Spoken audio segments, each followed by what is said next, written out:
సిటీలో ప్లాట్ కొనండి. ఫ్యూచర్ లో మీరు కోటీశ్వర్లుగా మారే అవకాశం కోసం వెంటనే మాకు కాల్ చేయండి.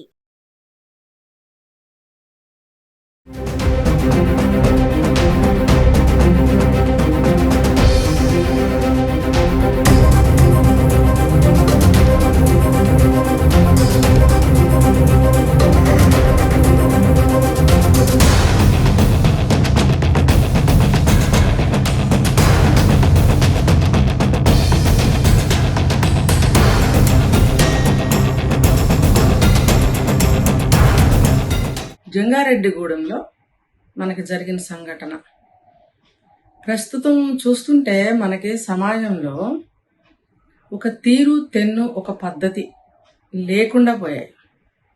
అంటే ఎవరికి ఎలా కావాలంటే అలా అనుకూలంగా విషయాన్ని పరిస్థితిని మార్చేసుకుంటున్నారు. ఇది అవతల వ్యక్తికి ఎటువంటి ఫలితాన్ని ఇస్తుంది, వాళ్ళు ఎటువంటి స్థితిలో పడిపోతారు, వాళ్ళకి ఎటువంటి ఇబ్బందులు కలుగుతాయి అనే ఆలోచన ఎవ్వరికీ రావటం లేదు. సో మనకి న్యాయం జరిగితే చాలు, మనం బాగుంటే చాలు, పక్క వాళ్ళు ఏమైపోతే మనకెందుకు అనేది మనం ఎప్పుడు చెప్పుకుంటూనే ఉన్నాము. పర్టికులర్ గా ఇప్పుడు కుటుంబంలో వ్యక్తులు కూడా ఏమైపోయినా మనకు అనవసరం. నాకు కావాల్సింది నాకు జరగాల్సిందే, నాకు రావాల్సింది నాకు రావాల్సిందే, నాకు న్యాయం జరగాల్సిందే అనేది ప్రస్తుతం నడుస్తుంది. ఇది అందరూ కూడా ఆలోచించాల్సిన విషయం.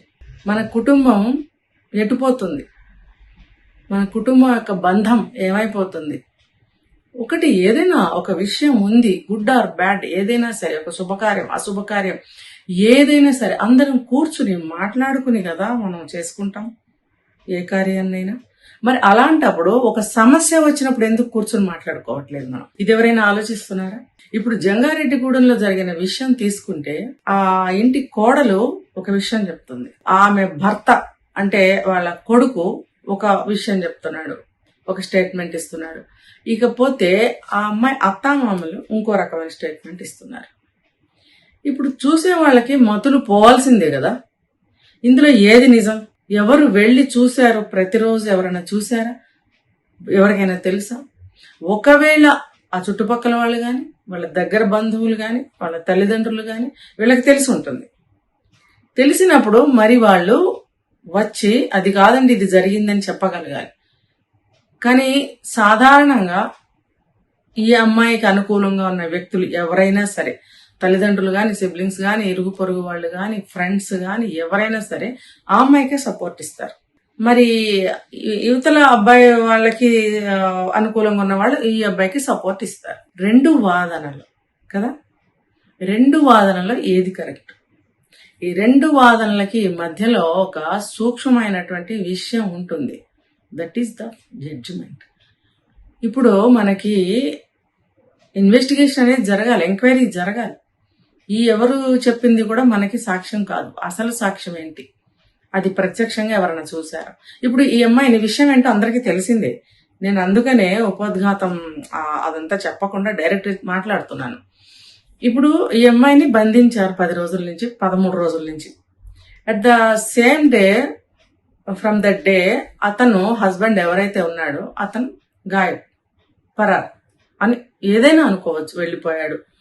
లేకపోతే అతను ఏం చెప్తున్నాడు వాదన, అవును నేను పనుల మీద వెళ్ళాను, నాకు పనులు ఉన్నాయి. ఏం చెప్తున్నాడు, ఆ అమ్మాయి ఆస్తి కోసం గొడవ పడుతుంది, మరి అంతకుముందు కూడా పోలీస్ స్టేషన్లో కంప్లైంట్ ఇచ్చింది, మరి వాళ్ళందరినీ తీసుకొచ్చి ఎంత 20 మంది 30 మంది లేకపోతే 200 మంది ఎంతమంది నెంబర్ చెప్పాడు, వాళ్ళందరినీ తీసుకొచ్చి టెంట్ వేసి ధర్నాలాగా చేసింది. ఓకే, ఇదంతా చేస్తే మరి చుట్టుపక్కల వాళ్ళు చూస్తారుగా, అది ఇంట్లో జరిగిన విషయం కాదు కదా, బయట జరిగిన విషయమే కదా, మరి అందరూ చూసుంటారు కదా. మరి ఇప్పుడు ఎందుకు సాక్ష్యం చెప్పట్లేదు?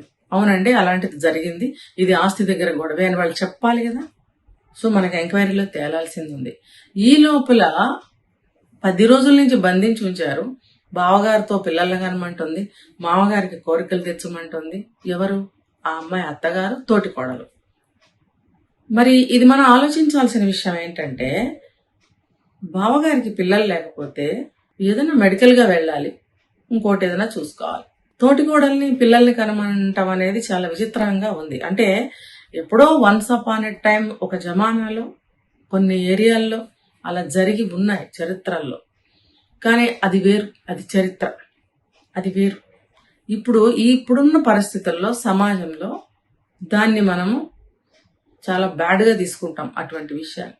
అంటే ఒక పక్కన మామగారికి కోరిక తీర్చమని తోటికోడలు కూడా ప్రెషర్ చేస్తుంది అని చెప్పి ఇక్కడ వాదన.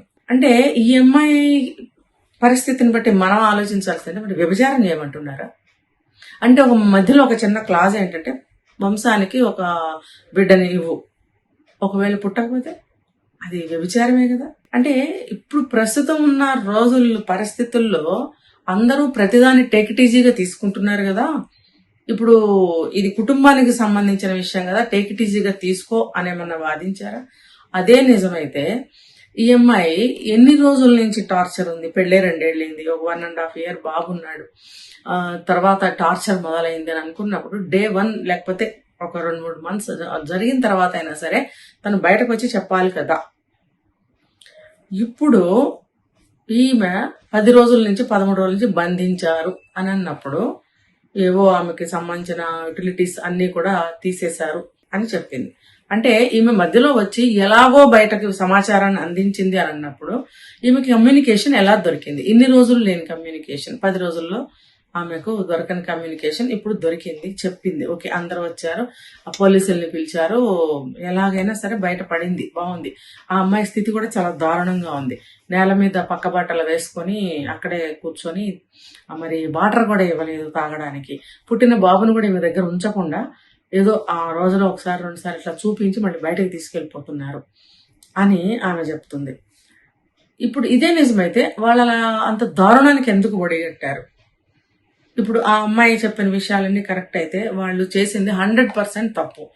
ఈ అమ్మాయిని తనకి పిల్లల్ని కనమనటమే కాకుండా మామగారికి కూడా కోరికలు తీర్చు అని అనటం అనేది ఎంత తప్పు, అది ఎటువంటి విషయము? అదే నిజమైతే గనక అది ఆడ మనిషైనా, ఆవిడ ఒక తల్లేనా? తనకి గనక అలా పిల్లలు పుట్టకపోతే ఎవరినైనా అలా నియమిస్తుందా? ఇవన్నీ ఆలోచించాల్సిన విషయాలు. మరి ఇలా ఉన్నప్పుడు ఈమె పరిస్థితి, తలుపులు పగలగొట్టుకుని లోపలికి వెళ్ళారు, పోలీసులు వచ్చారు, అందరూ ఓపెన్ చేసుకుని లోపలికి వెళ్ళారు.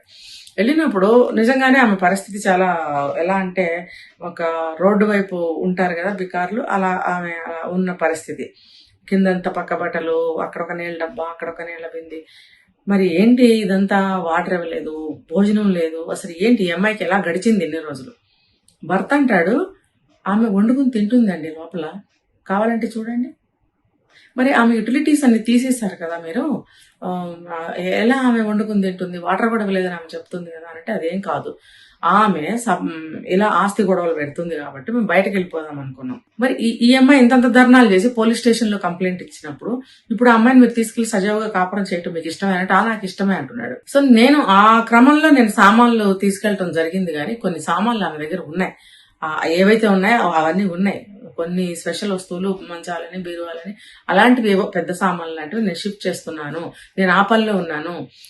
వేరే ఫ్యామిలీ పెట్టడానికి అంటే ఈఎంఐతోనే బయట కాపురం పెట్టడానికి నేను ఏర్పాట్లు చేస్తున్నాను, అందుకని నేను ఇక్కడ లేను. నువ్వెందుకు ఇక్కడ స్టేషన్లో లేవు, అవుట్ ఆఫ్ స్టేషన్ ఎందుకు అంటే రీజన్ ఇది చెప్పాడు. చెప్పినప్పుడు మరి ఇక్కడ ఈఎంఐ పరిస్థితి ఇంత బంధించి ఇంత చేస్తుంటే నువ్వు 13 రోజుల నుంచి నీ కమ్యూనికేషన్ లేదా? గొడవ చేసింది, ఇంత చేసినా సరే, ధర్నాల్లాగా చేసినా సరే, పోలీస్ స్టేషన్ కంప్లైంట్ ఇచ్చినా సరే, నువ్వు ఆమెను మళ్ళీ తీసుకెళ్లి సపరేట్ కాపురం పెట్టి ఆమెతో మంచిగా కాపురం చేసుకునే సిద్ధంగా ఉన్నానని నువ్వు చెప్తున్నప్పుడు ఈ 10 రోజుల నుంచి నువ్వు కనుక్కున్నావా? ఫోన్ చేసావా? నీకు ఇంటి దగ్గర పరిస్థితి తెలియకుండా ఉందా? 10 రోజుల నుంచి 13 రోజుల నుంచి నీ కమ్యూనికేషన్ లేనంత దూరంలో ఉన్నావా? అంత బిజీగా ఉన్నావా? నువ్వు మొగుడు అయి ఉండి, ఒక కొడుకు అయి ఉండి, ఒకవేళ ఆ అమ్మాయి గొడవ పెడుతున్నా సరే నువ్వు 10 రోజులు బయటకు వెళ్ళినప్పుడు కనుక్కోవాలి కదా సిచ్యువేషన్ ఎలా ఉంది అని. ఎందుకు కనుక్కోలేదు? అంటే ఇక్కడ ఏంటంటే చిన్నతనం ఏదో తెలీదు, తల్లిదండ్రులు ఏం చెప్తే అది నడుచుకున్నాడు అని పక్కన పెడతాం, కన్సిడర్ చేద్దాం, అది నేను కాదని అనటం లేదు. కానీ ఇది తెలుస్తుంది కదా, ఏదన్నా ఒక ప్రమాదం జరిగితే ఆమెకు భర్తగా నా మీద చాలా కంప్లైంట్స్ వస్తాయి, కేసులు అవుతాయి, ఎలిగేషన్స్ వస్తాయి, నేను ఇరుక్కుంటాను అనే ఇంగిత జ్ఞానం అయితే ఉన్న వయసే అతంది. ఏ క్వశ్చన్ అడిగితే దానికే పర్ఫెక్ట్ గా ఆన్సర్స్ చెప్తున్నాడు, అంటే తడుముకోకుండా చెప్తున్నాడు. నీకు అంత ధైర్యం ఉన్నప్పుడు మరి ఈ అమ్మాయి ఇక్కడ 10 రోజుల నుంచి ఒంటరిగా ఉన్నప్పుడు నువ్వు కనుక్కోవాలి కదా. మేబీ నీ తల్లిదండ్రులు కనుక్కుంటున్నావా అంటే భయం వేసి తల్లిదండ్రుల్ని గబగబా ఆశ్రయించి అమ్మ ఏమైంది అంతా బాగానే ఉందని తల్లిని కనుక్కుంటున్నావా, తండ్రిని కనుక్కుంటున్నావా? కాదు, నువ్వు భార్యని కూడా కనుక్కోవాలి కదా, సిచ్యువేషన్ ఏంటో తెలుస్తుంది కదా. అసలు నువ్వే బంధించి ఆమెని వెళ్ళిపోయావా? తల్లిదండ్రులు ఏమీ చెయ్యలేక ఇంకా ఆ బాబుని సాకుతున్నారా? ఆ బాబుని మధ్య మధ్యలో చూపిస్తున్నారా తల్లికి ఏడుస్తుంటే? ఇదంతా నువ్వే చేసావా అని మరి ఇన్ని అనుమానాలు వస్తాయి కదా. అలాంటప్పుడు ఈ అబ్బాయి చేయవలసిన పని వెళ్ళిపోవడం కాదు. నువ్వు వేరే కాపురం పెట్టాలని అనుకుంటే ఇక్కడ సమస్యలన్నీ తీరిన తర్వాత మెల్లగా మంచిగా ఆమెను తీసుకుని వెళ్ళాలి. అసలు ఇతను చెప్పేదానికి ఆమె చెప్పేదానికి సంబంధమే లేదు. వాళ్ళు ఏం చెప్తున్నారు, ఇలా కాపురం చేయమంటున్నాడు, వాళ్ళ అమ్మ తోటికోడలు వాళ్ళ నాన్నతోటి బావగారితోటి కాపురం చేయమంటున్నారు, బావకి పిల్లల్ని కనమంటున్నారు. ఇంత పెద్ద ఎలిగేషన్ వస్తున్నప్పుడు నువ్వు బయటకి అవుట్ ఆఫ్ స్టేషన్ వెళ్ళడం ఏంటి? ఇక్కడ ఉండి భయపడాలి కదా నువ్వు. ఒకవేళ అమ్మాయి ఆస్తి కేసులు పెట్టిందన్నా ఇక్కడ కూడా నువ్వు భయపడాలి కదా. అదైనా ఇదైనా భయపడే స్థితే. మరి నువ్వు ఎందుకు వెళ్ళిపోయావు? ఇక్కడ ఉండాలి. ఉండి ఏదో ఒకటి పెద్ద మనుషులు తీసుకురావడమా, అవసరమైతే కంప్లైంట్ ఇవ్వడమా, తప్పు ఎవరిది ఉందో వాళ్ళ మీద కంప్లైంట్ ఇవ్వడం తప్పే కాదు. ఒకవేళ నీకు ఇష్టమా, అదే నిజం అనుకుంటే, తల్లిదండ్రులది నిజం అనుకుంటే, నువ్వు ఈ అమ్మాయిని బంధించి నువ్వే వెళ్ళావని అనుకుంటే, నీకు ఇష్టమా నీ భార్య వాళ్ళందరి పక్కన పడుకోవడం, వాళ్ళతో పిల్లల్ని కనటం, అంటే వ్యభిచరించడం? నేను ఇదే భాష వాడతాను, ఎందుకంటే అక్కడ జరగబోయేది అదే. కాబట్టి ఇది ఏమైనా సరే ఆ అమ్మాయి తెలివిగా ప్రవర్తించి ఏది నిజమేంటో అబద్ధమేంటో సరిగ్గా స్టేట్మెంట్ ఇవ్వాల్సిన అవసరం ఎంతైనా ఉంది. ఎవరి మాటలో పట్టుకుని కేసులు వేయడం కాదు, ఎవరి మాటలో పట్టుకుని మనం జడ్జి చేయలేము. ఇప్పుడు ఆ తల్లిదండ్రులు, ఆ తోటికోడలు, బావ వీళ్ళందరూ కూడా పోలీస్ స్టేషన్ లో ఉన్నారు. ఇప్పుడు మరి ఎంక్వైరీ చేయాలి కదా, చేస్తున్నారు. నిజాలు ఏంటో తేల్తాయి. ఇప్పుడు ఆస్తి కోసమే అయితే ఈ అమ్మాయి ఎంత పెద్ద ఎలిగేషన్ వేస్తే మాత్రం అది దారుణాతి దారుణమైన అతి పెద్ద తప్పు. ఒకవేళ వీళ్ళు గనక ఈ అమ్మాయితో పిల్లల్ని కనిపించాలి, మా నాన్నకి కోరిక తీర్చాలి అనుకుంటే అది ఇంకా పెద్ద దారుణం. ఇప్పుడు ఆస్తి తగాదాలు ఎందుకు అవుతాయండి? ఏదన్నా ఇంట్లో అన్యాయం జరుగుతుంటే, ఆస్తులు పాడవుతుంటే ప్రతి కోడలు ఏమనుకుంటుంది, ఇన్ని ఆస్తులు ఉన్నాయని చెప్పే కదా నన్ను పిల్లని ఇస్తారు వాళ్ళ ఇంట్లో, మా పిల్ల సుఖపడుతుంది, రేపొద్దున్న ఉత్తర ఏదో అంత భాగం వస్తుంది, వీళ్ళు సంపాదించుకున్న దానికి వేడి నీళ్ళకి చన్నీళ్ళుగా తోడుగా ఉంటుంది ఆ డబ్బు ఆస్తి అని చెప్పి కాస్తో కోస్తా ఆస్తి ఉన్న ఇంట్లో పిల్లనివ్వాలని చూస్తారు. చూసినప్పుడు ఒక వస్తువు నీకు కొని ఇచ్చినప్పుడు, లేకపోతే ఒక వస్తువు నీకు ఇచ్చినప్పుడు దాన్ని జాగ్రత్తగా కాపాడుకునే బాధ్యత వస్తువు తీసుకున్న వాళ్ళది. ఇప్పుడు ఈ ఆస్తిపాస్తులు ఉన్నాయి, నువ్వు జాగ్రత్తగా నువ్వు సుఖపడతావని తల్లిదండ్రులు అక్కడ పిల్లని ఇచ్చినప్పుడు ఈ అమ్మాయి ఆబ్వియస్లీ ఏమనుకుంటుందంటే, ఈ ఆస్తి ఎటు పోకుండా నేను కన్నేసి ఉంచాలి, రేపొద్దున నా పిల్లలకి సరిగ్గా వాటా రావాలి, అంతా కరిగించేసి నాశనం చేసేస్తే మా దగ్గరకు వచ్చేటప్పటికి ఏం మిగులుతుంది, ఇప్పుడు మేము చేసే ఉద్యోగాలకి ఏమంత జీతాలు వస్తాయి, కాబట్టి ఆస్తిని కాపాడుకోవాలి. వీళ్ళు పాడు చేయడానికి ఆస్తిని వాళ్ళకి ఇష్టమైన వాళ్ళకి పంచుకోకుండా అడ్డుపడుతూ ఉంటారు ఇలాంటి కోడళ్ళు. నిజానికి చట్టరీత్యా కోడళ్ళకి ఎటువంటి హక్కు రాదు, కానీ పిల్లల్ని దృష్టిలో పెట్టుకుని ఆమె పోరాడుతూ ఉంటుంది. పోరాడుతూ ఉన్నప్పుడు ఆ పోరాటం ఎవరి కోసం? తన పిల్లల కోసం, అంటే ఈ అబ్బాయి పిల్లల కోసం కూడా. అలాంటప్పుడు ఈ అబ్బాయి కూడా న్యాయం ఆలోచించి సమయం వచ్చినప్పుడు మనం మాట్లాడదాము, నాకు కూడా ఆలోచన ఉంది, మనం దెబ్బలాడకూడదు, తల్లిదండ్రులు స్వార్జితమైన తాతలు సంపాదించిందైనా తండ్రి నుంచి మనకు సంక్రమించాలి కాబట్టి యాజ్ పర్ యాక్ట్, కోర్టు ఏవో ఉంటాయి కదా వీలునామాలు, ఇవన్నీ కూడా వాటి ద్వారా మనం న్యాయబద్ధంగా తీసుకోవాలి కానీ పోరాడకూడదని ఈ అబ్బాయి అర్థమయ్యేటట్టు ఆ అమ్మాయి శాంతపరచాలి. నువ్వెక్కడి నుంచి వచ్చావు, నీ ఆస్తి ఎక్కడుంది, నీకెందుకు ఇవ్వాలి, ఇలాంటి మాటలు మాట్లాడి ఇంకా హృదయాన్ని గాయపరిచి ఆ అమ్మాయిని అనరాని మాటలు అని చివరికి బాగా గొడవలయ్యి విడాకులు తీసుకునే వరకు వస్తున్నాయి కేసులు ప్రస్తుతం బయట.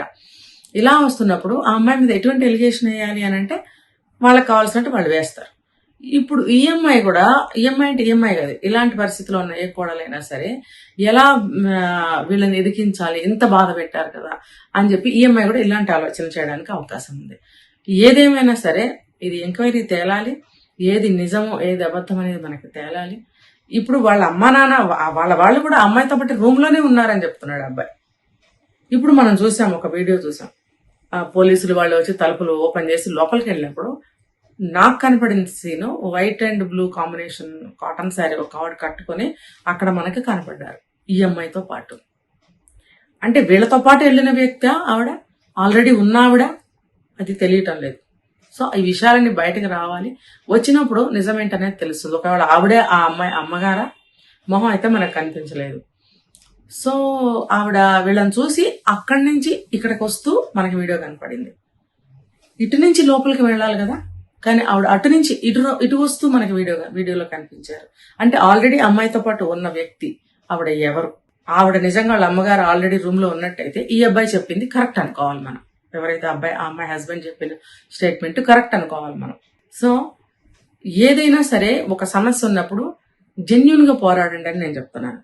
ఇష్టం వచ్చేట అబద్ధాలు ఆడి అనవసరమైన ఎలిగేషన్స్ వేస్తే అది ఇంకా రప్చర్ అవుతుంది విషయం. ఉన్నది ఉన్నట్టుగా స్టేట్మెంట్ ఇవ్వటం అనేది మంచిది. అమ్మాయి నీకేదన్నా కష్టం కలిగితే నిజంగా నువ్వు జెన్యున్ స్టేట్మెంట్ ఇవ్వు. నీకు ఎటువంటి అన్యాయం కలిగింది, నిన్ను ఎటువంటి దారుణానికి ఎటువంటి హింసకి పాల్పడ్డారు వాళ్ళు. అలాగే ఈ అబ్బాయి తల్లిదండ్రులకు కూడా నేను చెప్పేది ఏంటంటే మీరు కూడా జెన్యున్ స్టేట్మెంట్ ఇవ్వండి, అబద్ధాలు జోడించద్దు. ఓకే, మనకి చట్టంలోనే ఉంది అబద్ధం ఆడితే శిక్ష పెరుగుతుంది, నిజం చెప్తే శిక్ష తగ్గుతుంది అనే విషయం అందరికీ తెలిసిందే. కాబట్టి సమస్య ఏదైనా సరే ఇప్పుడు మీరు రోడ్డుకు వచ్చేసారు కాబట్టి జెన్యూన్ గా మీరు స్టేట్మెంట్ ఇవ్వండి, నిజాలే చెప్పండి. నిజం ఎప్పుడు ఒక్కటే ఉంటుంది, అబద్ధాలు అనేవి 100, 1000, 1000 లక్షల్లో ఉంటాయి. నిజాలే మాట్లాడుకోండి. సో మీకు న్యాయం జరుగుతుంది. ఎవరికైనా మీ ఇద్దరిలో తప్పు ఎవరిదో వాళ్ళకి శిక్ష పడుతుంది, ఎవరిది కరెక్ట్ స్టేట్మెంట్ ఉంటుందో వాళ్ళకి న్యాయం జరుగుతుంది. ఇది మాత్రం తప్పనిసరి. ఇద్దరికి న్యాయం జరగటం అనేది ఇలాంటి సందర్భాల్లో కోర్టు వాళ్ళే నిర్ణయిస్తారు. ఎప్పుడైనా సరే నిజం ఒక పక్కే ఉంటుంది కాబట్టి నిజానికే న్యాయం జరుగుతుంది. సో ఎవరైనా, ఈ కోడలైనా, ఆ కొడుకైనా, అత్తగారు, మామగారు ఎవరైనా సరే ఉన్నది ఉన్నట్టుగా స్టేట్మెంట్స్ ఇవ్వండి. అబద్ధాలు కల్పించద్దు, ఒక అబద్ధానికి 100 అబద్ధాలు జోడించద్దు. సరి అయిన స్టేట్మెంట్స్ మీరు పోలీసులు వాళ్ళకి ఇవ్వండి. వాళ్ళకి ఎంక్వైరీ కూడా ఈజీ అవుతుంది. వాళ్ళకి రోజుకి కొన్ని 100,000 సమస్యలు ఉంటాయి వాళ్ళకి కూడా. సో వాళ్ళకి కూడా తేలిక అవుతుంది. కాబట్టి ఈ విషయాన్ని జాగ్రత్తగా పోలీసులు కూడా పరిష్కరిస్తారని నేను కోరుకుంటున్నాను. సరే.